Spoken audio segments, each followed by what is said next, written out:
After the 2008 housing crisis, which brought us the Great Recession of the late 2000s up into the early 2010s, in which some people will argue that we're still not out of it as of officially. The federal government under the Barack Obama administration implemented a financial action a lot of people would consider controversial. That action being quantitative easing. Now, if you don't know what quantitative easing is, it's the excessive printing of the United States dollar by way of lowering interest rates in order to get people spending again. That's the very dumbed down version of it. You can look online and see what the official version of it is. But this was in hopes for people to go out and consume again, because the United States of America is a consumer economy, or a consumption-based economy. And to an extent, it looks like it has worked, at least for now. But I still honestly think it's a band-aid to a bigger issue that we have of the looming U.S. debt and the threat of the United States dollar as its status of the world reserve currency. But that's a way complicated video, which I'll wait to get into that one.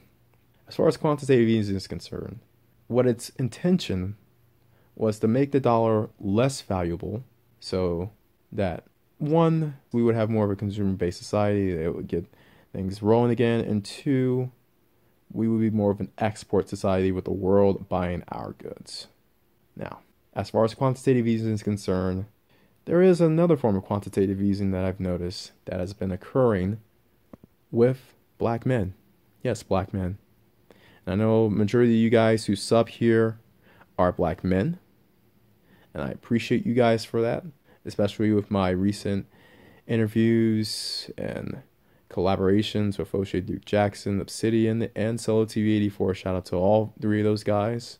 But my concern that I see here with the image of the black man is that we are allowing our image to be quantitatively eased. This is, in my opinion, the number one reason why we can't be taken serious in multiple ways. Now, a lot of you guys will say, how is our image being quantitatively eased and watered down? Well, it comes from multiple sources. Yeah, you can say the media is one entity. The institution in the United States is another. But ultimately, it comes from us. I'm not going to point the finger at you. I'm not going to pull David Carroll on me like, you Negroes doing this, you Negroes have low IQ, and you Negroes need eugenics. I'm not going to go that far, although a fair amount of us have no business breeding. I'm just going to leave it at that. As far as this quantitative easing thing goes, we have allowed our reputation to be quantitatively eased. And yes, you can blame external factors. They play a role, but ultimately, it has been us who has allowed this to occur. Some of the biggest ways we've allowed this to occur include the way we conduct ourselves, which is very emotional. And I know a lot of people say, well, it's because we had no dads around, blah, blah, blah, blah. Look, I only had my dad around for 7 years. And I know for some of you guys, that's 7 more years than you had your dads around. But the majority of my life, I did not have a dad in the house, at least not my biological dad. I know we can credit the single parent home as part of the reason why we're emotional, but look, at some point, you have to take accountability for your own actions. Another way in which we've allowed ourselves to have our reputation tarnished is, I hate to say this, the culture that a lot of us have brought into. Or you know what? I'm going to be elitist clutch in this case. The ghetto culture that a lot of you all bought into. And it ranges from multiple things, from, dressing like you're a thug, to speaking like you just got out of a rap video. No, I mean, sure, you gotta be like this and yo whippity whoop. Look, nobody's going to take anybody serious talking like that. And the only people you're going to attract are hood rats and dots who, in the words of Minister Jap, see the baby daddy in you. A lot of you guys who put on this act of being stereotypical. A lot of you guys who are flamboyantly stereotypical And yes, I'm using the word flamboyant. Flamboyantly stereotypical in the way that you guys conduct yourselves of just being yo whippity whoop man, yo man, come on man, I'm B man, yeah that's how he is man, butchering the English language, taking up all the talking points that you heard from World Star Hip Hop or the latest Little Jizz and Young Illuminati video, or whatever Instagram thought or stripper becomes a rapper, because the rap game is so whack now that anybody can get in. I mean, you got strippers and guys with rainbow cornrow hair get into the rap game. Who's trying to get into the rap game now? Who's taking the rap game serious? And I know a lot of old school rap dudes who were in it and liked it when the average rapper had a triple digit IQ. Shout out to the misanthropic one, he who hungers. I know he's definitely pissed about today's rap game.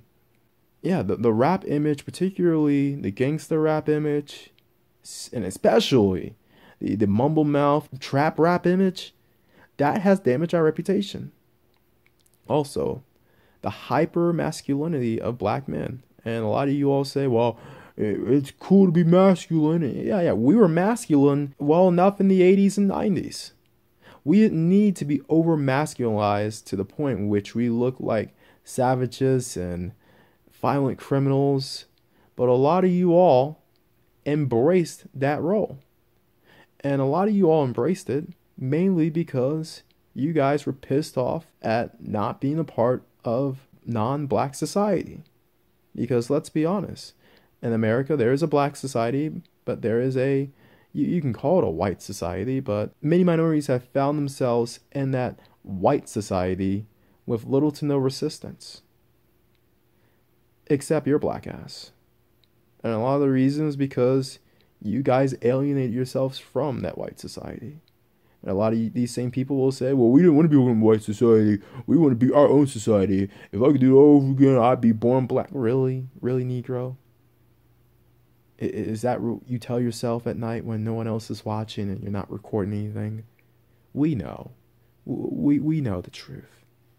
And like what the Thanking Templar, shout out to him, a new channel by the way, the Thanking Man's Templar, like what he says, we don't judge in this channel.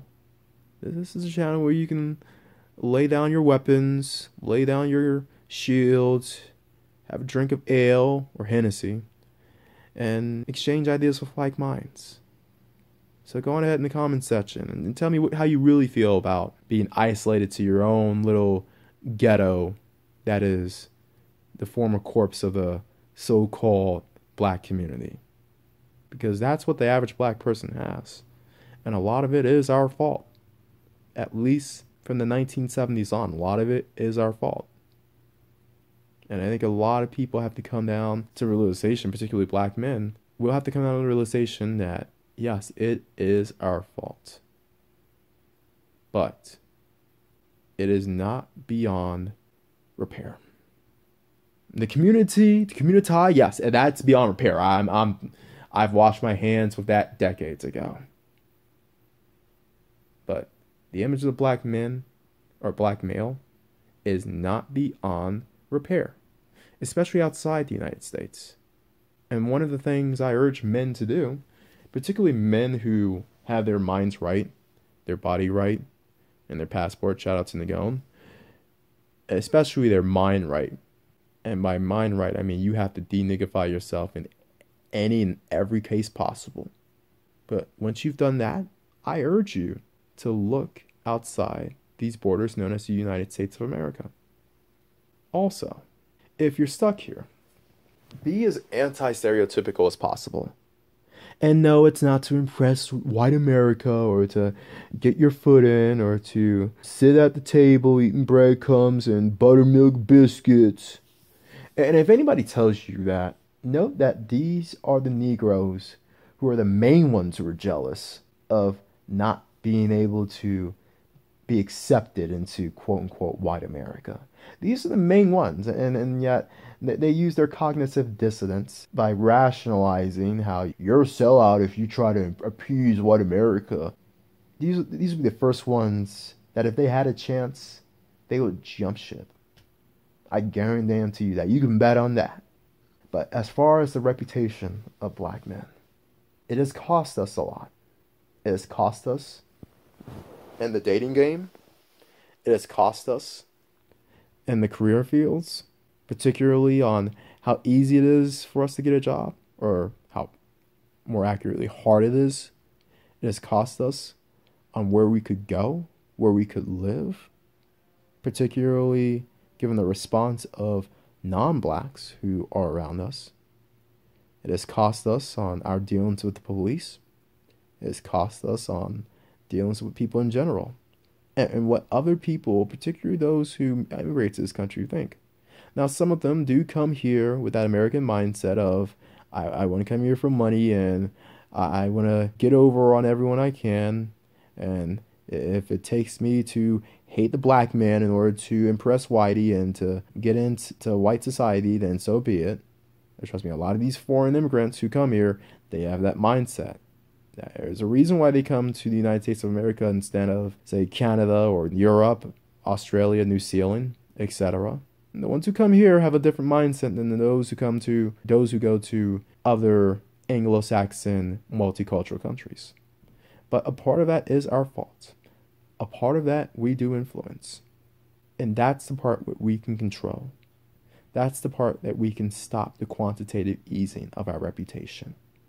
And that is going to take a lot of discipline, a lot of sacrifice, a lot of deprogramming, and a lot of just mental endurance. You're going to be isolated, black man, if you want to change your image, even if for yourself. If you want to change your image, you're going to sacrifice and you're going to pay. It's going to cost you something. Whether socially, whether in some cases sexually, with the hood rats you've been messing around with, and the Bonquishas and the Shaniquas.